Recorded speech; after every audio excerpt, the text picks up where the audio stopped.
Welcome to a new daily top Askreddit video. Today's topic. If you have ever felt disgusted by a partner you had, why was that?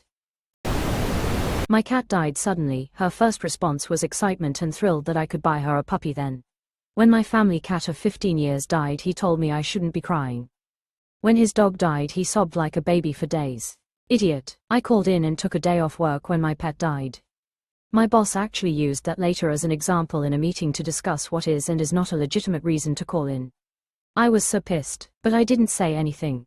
A year later his dog passed and he took the day off. Holy shit, fuck her. I'd kick out my so and never talk to them again if they did that. He had terrible gun safety skills to the point that he would point his pistol at family and friends and go, pew pew pew, as if it were a joke. Left him as soon as he pointed it at me. His family was shocked I had left him over something so simple. I knew a girl who married some ex-Marine who basically got kicked out for being insane. He always posted pictures of loaded weapons that he kept around his house. He blew his wife's leg off. If the Marines think you're too crazy, you need to be locked up for life. People who do have good gun safety treat every gun like it's loaded and act like it could go off at any time. So when someone points a gun at you, your life is in danger. People say, oh, it's not loaded. But that's what every accidental shooter thinks. People who are dumb enough to point a gun at someone are also dumb enough to not be able to tell if a gun is loaded or not. Growing up, we weren't even allowed to point toy guns at each other, so we would get into the habit of muzzle safety. It's appalling how many gun owners flaunt the basics of safety. He didn't wipe his ass all the way and had major skid marks in his underwear, and one time he was wearing his pants plumber style and I saw a huge streak of shit going down his crack, and when I told him about it he said he only uses 4 squares of TP because it's expensive. The Reddit boyfriend classic. It's disturbingly common. I've dated many guys who were super hygienic, except one who was not. Didn't realize what was going on until I saw the brown streaks on his bath towel. Like, bro didn't wipe and he didn't scrub his ass properly. My parents used to complain about how much toilet paper I used, and I told them, it's better to use too much than not enough, and that shut down that complaint instantly. It might even be my most decisive win in an argument I'll ever have in my life. My dad complained about this and I told him I use more when I get my period. That shut him up, haha. Geez. I was just gonna say he's farting like a AK-47 in bed. But after reading some of these comments. Never mind, lol. The infamous AK-47. Said with an Irish accent. After reading these comments, that's enough for 2024. Here's to 2025. No, get back in here, we all suffer together. Yes, her mom accidentally bought too much and wanted to drop off some groceries just in case she needed anything. This woman came to her house with easily $200 to $300 worth of food, toiletries, drinks, soaps, hell, there was even 2 bags of name brand beef jerky in there. It was obvious to me her mom didn't accidentally buy all this stuff. She did it because she loved her daughter and wanted to make sure she was taken care of and had nice things. My ex then proceeded to yell and very rudely thanked her mom before making snide remarks about how she didn't like this brand or flavor.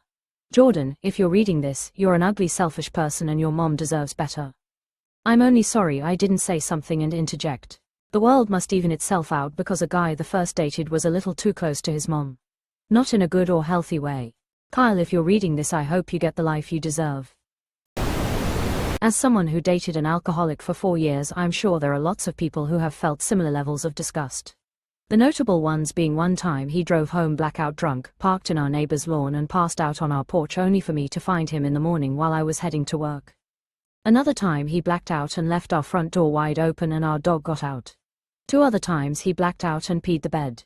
Which was pretty much the end of it for me. And after seeing what alcohol can do to someone, I can hardly drink at all anymore. Which is probably for the best. Yup. Dated an alcoholic and it finally ended when he passed out on the floor, peed and puked all over our rugs, and then I had to clean it up because it was his birthday. Holy shit, I'm a former alcoholic and I had definitely made messes when drunk, but I can't imagine just saying it was someone else's problem. Glad I don't have to deal with that shit anymore though. Dated an alcoholic that got progressively aggressive and violent over 4 years and wouldn't remember the heinous shit he did, the worst of which was rape me maybe a week after I'd had my gallbladder out. I was struggling with severe anxiety and depression as well as at the time undiagnosed bipolar 1 at the time, so I just assumed I'd done something to deserve it. Been free for almost 6 years now. Don't date alcoholics. About 10 years and 2 children into our relationship, he actually said out loud, I didn't really consider women people until I watched you give birth. I do love your mother, but she's more like a pet to me. We have 2 daughters. He claims they helped him understand women are humans. Says he grew up with nothing but brothers. Holy shit. Excuse me, what? We were on vacation in NY and were staying in a hotel which obviously had all white sheets. After laying down for a while, he got up to go smoke, and when I turned over I saw green streaks on the bed from where he had been laying down, literal green shit streaks on the fucking bed. Loudly crying, I almost threw up. Why was it green though? Loudly crying. Different foods cause different colors. Medications too. Found out she was a sex offender. Of children. Now I feel disgusting, tainted. Bro, can't imagine how you feel. Hope you are going to therapy. Got a session in 90 minutes. I'm so fucked up. Saw screenshots of her begging another guy to finger her while she was in a relationship with me. Outside of all the betrayal and pain and disrespect, I mostly just felt disgust. It does feel like, if you're gonna blow up relationship, should it be for fingering? He couldn't quite put his finger on it. Ex-girlfriend used to let her dog chew on used tampons. Mic drop. What a terrible day to be literate. Loudly crying. The scream I just scrumped. Some of these are very serious. I'll add some levity. I once watched my middle school boyfriend eat a Chef Boyardee ravioli out of his bare hand and was so nauseated by the sight that I, an immature 7th grader, proceeded to tank the relationship by fully ignoring him for 2 weeks until he broke up with me. I just couldn't look at him without remembering the sight of a ravioli sliding around in his palm. God, it still makes me sick actually. Ravioli, what's in the pocketoli? Baby's first ick. We only dated very briefly and stayed very close friends afterwards. Until his girlfriend after me called me up and told me what she found on his computer. He filmed almost every sexual encounter non-consensually and posted them online. He filmed women through their bathroom windows. He filmed women he was following around stores. When she reported him to the police, they already knew his name. I have younger sisters who liked him a lot. Telling them was the hardest part, their first real experience with a trusted adult male being a terrible person. We all know there's a strong possibility he filmed my sister in the bathroom while she was a minor. There's an extremely strong possibility he posted me online, but I'll probably never know for sure. In positive news, after almost 2 years of investigation, he was arrested 2 weeks ago. Christmas came early. I was dancing around my kitchen when I found out. Ugh, I'm so sorry. There's a special place in hell for people like him. Glad he got arrested! Exclamation mark. My ex told me after 2 years of being together that he's been to prison and is on the kiddie fiddler register. That was fun to deal with. My city is so nosy that people will post other people's mugshots and charges under a couple's FB pics. Public service NGL. This was college BF, emotional abusive relationship. I distinctly remember this one time him coming to me down the street. I had an out-of-body moment. I saw me seeing him like if we were complete strangers. I was grossed out by him. My exact thoughts were, I'm dating this. It's good you had this epiphany. There are people who never have this. It's good you are out of it. He was obsessed with kids. He told me his dream was to buy a house so he could throw birthday parties for kids with autism he didn't know in his basement. When I told him most parents wouldn't be okay with having their kid in some random guy's basement, he was truly shocked. He had pictures of his boss's kids on his phone too. This is setting off some internal alarms. The worst part was, I mistakenly showed him a childhood picture of me while we were dating and he saved that on his phone too, and he told me he looks at it when he is sad. Like not one of me now but when I was a kid. Am I the only one not completely skeeved by this? There are people who love kids, not sexually, but cannot have them for a variety of reasons. Financial, mental health, fertility issues. But they still have that dream. It's typically better accepted with women, but when it's a guy the first assumption is always perversion.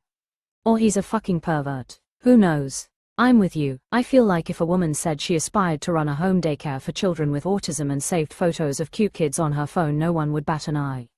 But the second a dude says he likes being around kids, he's a predator. There are so many subreddits of cute kids and presumably it's not all pedophiles following them. Obviously, maybe there's some context to the story we're missing, but just looking at the facts laid out in the original post, I don't see why the guy should be viewed negatively. Aside from looking at a childhood photo of his ex when he's sad. That's weird no matter your gender. He lived exclusively off of sour cream and onion-flavored chips and orange soda, and never brushed his teeth. How did he get a GF in the first place? Unlimited orange soda. Duh. Was his name Jake Peralta? Orangina is not soda. Exclamation mark. He wouldn't get a job. Wouldn't help around the house. Wouldn't leave the house. We were drowning in debt and I was barely making sure we at least had a roof over our heads. No matter how much I begged, screamed, cried, he just would nod his head, tell me he understood and would help, and then nothing would change.